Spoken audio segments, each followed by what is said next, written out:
Bienvenue à tous sur Podcast à livre ouvert. On plonge aujourd'hui dans l'univers d'Émile Zola, un classique, La Curée. Ah, la curée, un choix judicieux, hein. Sous le vernis de l'opulence et du plaisir, on est toute une société en proie à l'ambition.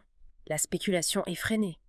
Et une certaine décadence. Ce contraste entre la façade scintillante et les vices cachés, c'est ce qu'on va explorer. Alors, entrons dans la première partie du roman. On va découvrir les personnages. D'abord, il faut bien comprendre le contexte. La curée, le mot lui-même, hein, une image brutale, des animaux, une proie, Zola l'utilise pour dépeindre cette soif insatiable d'argent, de pouvoir. La bourgeoisie parisienne sous le Second Empire. Puissante métaphore. Ça donne le ton dès le début. Et au cœur de cette curée, on a Renée, une jeune femme, milieu bourgeois traditionnel. Elle est plongée dans un monde d'excès après son mariage avec Aristide Saccard. Exactement. Renée, personnage complexe, tiraillé entre ses aspirations, une vie simple, authentique, et l'attrait du luxe, le plaisir que lui offre Saccard. N'oublions pas, elle a grandi dans un milieu austère, marqué par la rigueur morale de son père, l'hôtel Béraud, sur l'île Saint-Louis, symbole de ce passé qu'elle veut fuir. On le sent dès les premières pages d'ailleurs, elle n'est pas totalement à l'aise. Zola a décrit son malaise. Lors des dîners mondains, son ennui, les conversations superficielles des invités, un oiseau en cage dorée, cherchant une issue, une bouffée d'air frais.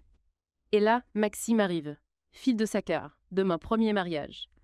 Charismatique, séducteur, il va jouer un rôle crucial dans la vie de Renée. Dès leur première rencontre, une tension, palpable, une attirance, mêlée de défiance. Leur relation est fascinante, loin d'être un simple jeu de séduction. Maxime, c'est une forme de liberté pour Renée, une transgression des conventions sociales, qu'elle n'ose pas franchir seule. Prenant la scène dans la calèche, il la provoque. Tu mériterais d'aller en fiacre. Ah oui, une pique qui la touche. Elle révèle son désir inavoué, se libérer du carcan de son milieu. Maxime la pousse à se remettre en question, explorer des aspects d'elle-même qu'elle refoulait. Et pendant ce temps, Saccard, l'époux de Renée, totalement absorbé par ses projets. Immobilier, il incarne le spéculateur, profitant du bouleversement du Paris haussmannien pour faire fortune. Saccard fascinant, ambitieux et cynique. Aucun scrupule. Exploiter les faiblesses des autres, manipuler son entourage. Pour arriver à ses fins, on le voit bien avec Renée. Un faire-valoir, assoit sa position sociale. L'hôtel particulier qu'il fait construire. Avec son jardin, surplombant le parc Monceau, symbole de sa réussite, ostentatoire. Mais c'est aussi un lieu, vide, superficiel. Renée s'y sent prisonnière. Forte image. Contraste avec l'hôtel Béraud, lieu d'enfance de Renée, de monde. D'un côté, la froideur, austère, de la morale bourgeoise, de l'autre, le luxe, tapageur, une société en pleine mutation. Et c'est dans ce contexte que Renée va se laisser entraîner par Maxime, un tourbillon de plaisir et de transgression. Mais ça, c'est une autre histoire. On reprend où on en était. Ah oui, Renée, un moment charnière. Entre l'ennui de son existence dorée et puis l'attrait d'un monde plus sombre. C'est dans cette deuxième partie que tout bascule. Sous l'influence de Maxime, elle entre dans un univers de plaisirs interdits, des fautes, des secrets. C'est intéressant comment Zola dépeint ça. Cette descente, ce n'est pas brutal, c'est progressif. Presque insidieux, Maxime devient son guide, son initiateur au vice caché de la haute société parisienne. On dirait qu'il s'amise à la corrompre, la tester, la faire tomber de son piédestal. De vertu bourgeoise, il lui raconte des histoires croustillantes, des ragots, les fasques de l'élite. L'anecdote sur Blanche Mulet, par exemple, cette femme du monde trompe son amant avec son coiffeur. Ces récits, au lieu de la choquer, l'attirent. Elle est fascinée par ce monde de transgression, liberté sexuelle, tellement différent de son éducation, une forme de rébellion, un désir de vengeance, contre l'hypocrisie. Intéressant. Elle ne se contente pas d'écouter. Elle fréquente les mêmes cercles, Maxime, les fêtes, le bal masqué, chez Blanche Mulet. Un tournant. Ce bal, un lieu de débauche, les masques. Libérer les inhibitions, symbole d'une société qui se cache derrière les apparences, la morale fluctuante. Renée se prend au jeu. Elle danse, elle rit. Des gestes inimaginables avant. Le vol du bracelet, à la danseuse Sylvia, sous l'influence de Maxime. Un acte symbolique, non. Transgressif, elle est du côté des coupables, des débauchés, libération, perte de contrôle, elle juge, et puis elle bascule. Saccard, indifférent. Il ne la réprimande pas. Il banalise la décadence morale, l'argent, le plaisir, les seules valeurs. Saccard, aveuglé par son ambition, il ne voit pas, ou ne veut pas voir, la transformation de Renée, il l'encourage à dépenser, s'afficher, un atout pour sa quête de pouvoir, de reconnaissance. On comprend mieux Renée. Pourquoi Maxime? Une échappatoire. À l'ennui, l'hypocrisie de sa vie conjugale, mais cette relation. Sincère, Maxime est-il amoureux? Ou Renée, un jouet? Question essentielle. La suite du roman nous lira. Le destin de Renée, incertain. Des événements, des révélations vont tout bouleverser. On arrive au dernier acte de notre exploration, la curée.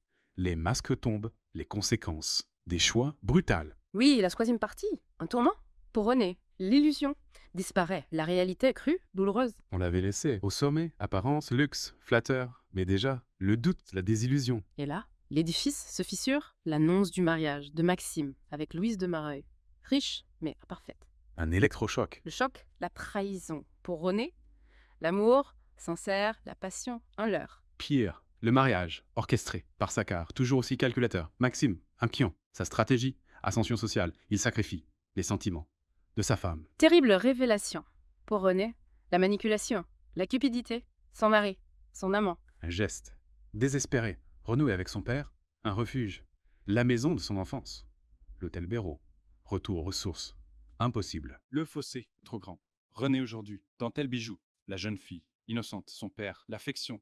Mais il juge sévèrement. Il ne comprend pas ses choix, sa déchéance. Le rejet, la blessure, pas de soutien, la ruine financière, ses dépenses excessives. Encouragé par Saccard, le précipice. La détresse absolue. René prend une décision, folle, irrémédiable. Vendre son héritage, financer sa fuite avec Maxime. Un acte, désespéré, la passion, l'illusion, un amour impossible, le dernier espoir, tout sacrifié. Vous regardez Maxime. Elle signe la cession chez sa tante, Mme Sidonie, Emmel de Saffray, l'amant de Saccard, ironie cruelle, la déchéance René, un jouet.